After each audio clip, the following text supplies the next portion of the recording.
welcome to Revent. Today we have Feyi, CEO of Project Beautify You Incorporated. Feyi, thank you for coming today. Thank you for having me today. Thank you. Feyi, could you tell us a little bit about what made you start your nonprofit? Absolutely. So flashback to like 9 years ago, kind of dating myself, but I used to work while I was in high school at Gold's Gym. And so during that time that I was working with Gold's Gym, I worked in the kids club. And so it was one girl who in particular stood out to me because she had a tendency of always wearing braids in her hair. Like she would always wear extensions and all that stuff. And mind you, she was like about 7 years old. And so I was always curious, like, how come, you know, you're so young, like, why aren't you comfortable wearing your hair? And so one day out of curiosity, I just like asked her like, hey, you know, what's going on? Why do you always, you know, not wear your hair out? And she said, because the kids in the school call me ugly. And so because they call me ugly, I don't really feel comfortable wearing my hair. And so in that moment, my heart kind of sunk because I'm like, you're so young. And for you to have that like image of yourself, like because these girls have told me, or these people in general have told me that I'm ugly, you know, I'm now uncomfortable with being who I am. And so I was able to identify that if she wasn't, she didn't get to a point of being comfortable with who she was, then that would matriculate into a series of things as she grew older. And so from there, it just kind of like stuck with me. And then in college, you know, it just was like an aha moment where I decided to actually start the organization. Wow. That is impressive. I mean, I know a lot of people go through struggles and dealing with themselves. So I know that that's something that I know that you're tackling now and it's really growing. So what is unique about what you do compared to what other people are doing in your field? So that's a good question. We've kind of evolved basically over the years. So we started off with dealing with like self-confidence, self-worth, and all of that stuff. And as you know, there's so many girl programs, girl mentoring programs across the world.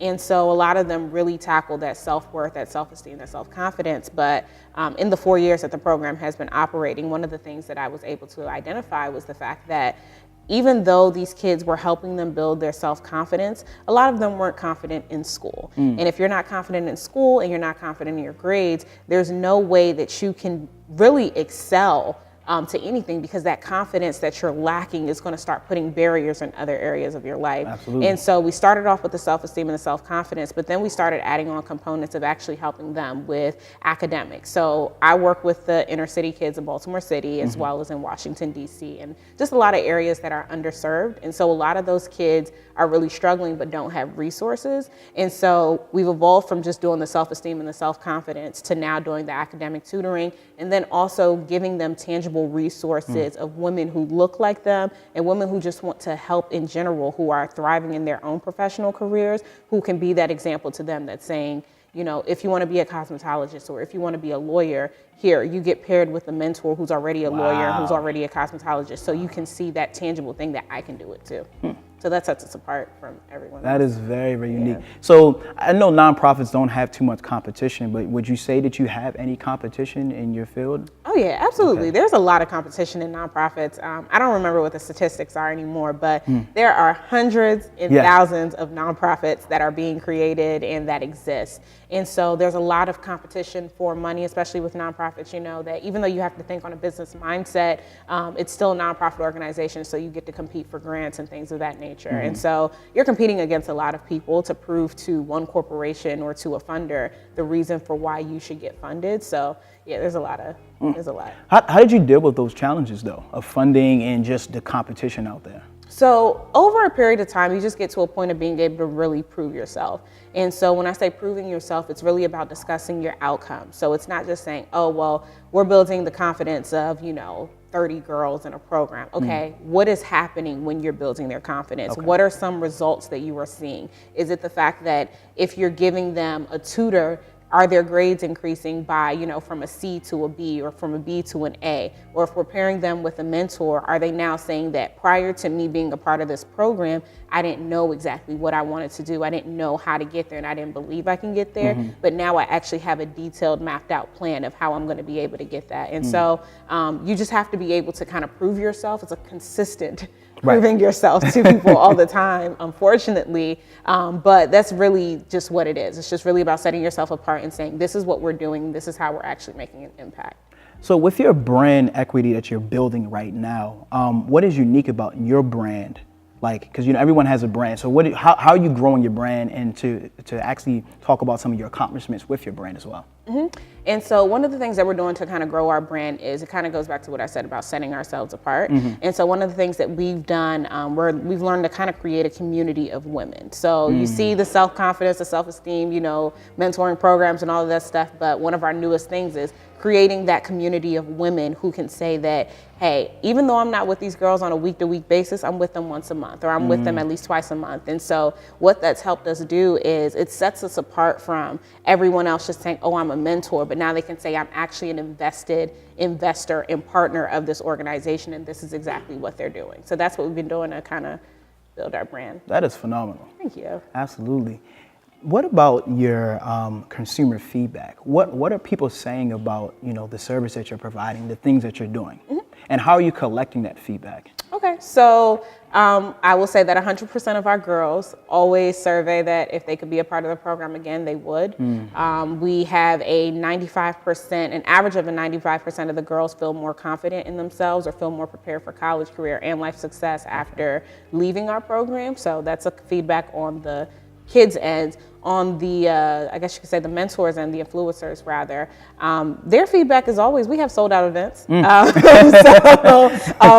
tell their friends and they tell their friends, and everyone wants to feel like they're giving back in some type of way. Right. And so when we have our programs and we host our events with the adults, we always get positive feedback. We collect surveys at the end of the event. We try to talk to everyone at the end of the event. But most importantly, we really just try to talk to them one-on-one. Hey, thank you for attending our event. What was, your experience like? Would you be able to provide us with any feedback or any, what your experience was like at the event and how we can improve? Was there any significant piece of feedback that kind of changed the trajectory of your business or how you improve your customer experience?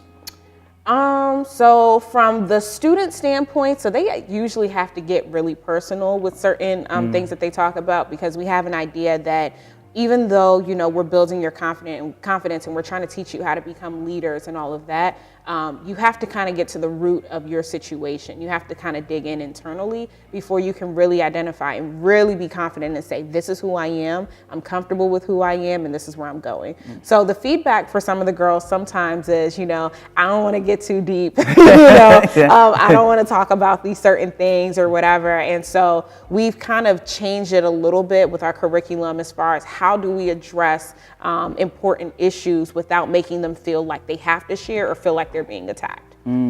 That is interesting. I know a lot of people are not comfortable for expressing themselves. Yeah. So for you to create a platform to allow women itself to express themselves and get that feedback to improve their lifestyle, that is great. Thank you. That is great.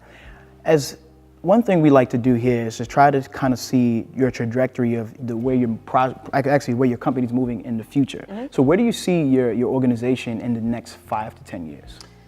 So our goal is to become eventually a national program. So right now, our markets, like I stated, was Baltimore City, Washington, D.C., Montgomery County, and sometimes we work in the Richmond, Virginia area in general. So our goal is really to be able to expand across Maryland, D.C., and Virginia even further. Wow. And then once we're able to do that, we want to start moving into states. Of course, our immediate goal is to have an office space, so we like to use free spaces for now so that we don't have to pay anything. Right. But no one wants to spend any money. Right, exactly. But of course, the more you grow, the more things you need. And so right now we're trying to get to a point where we're able to just be able to have a space that we can go to on a regular basis. And if they need help with just tutoring or something, it doesn't necessarily have to be in the school, but it can be in our actual facility. So Awesome. You're definitely growing. Is there any plans for 2018? 2018 to move into an office space. Office space, just like that. Awesome. That's basically the main So one. you work with students in Baltimore and DC. So where do you want your office space to kind of be located at? Baltimore City is probably where we're going to be. So we have, how we try to assess where we should actually plant our feet was based off of where are we getting the most response? So even though we have partnerships in like Montgomery County and in Washington, D.C., one of our heavy, I guess you could say funders in a sense, is the Baltimore City area. So it only makes sense for us to be there. And then eventually if we are able to expand into multiple schools in Washington, D.C., then we'll eventually build out a branch, an office space that's over there. But for now, I'm the main one who goes back and forth. Awesome. That is awesome. That's a lot of work. Thank you. Yeah, it is. So could you tell us about a little bit of the struggles that you've encountered and how did you overcome them? So I would say some of the struggles would be finding funding. I would say that as a nonprofit, like I told you before, it's really about having to prove yourself. And sometimes it takes a little bit more time to be able to prove yourself to funders. And so that would probably be a challenge, or at least was a challenge. And so where we are now, we've just built up our outcomes.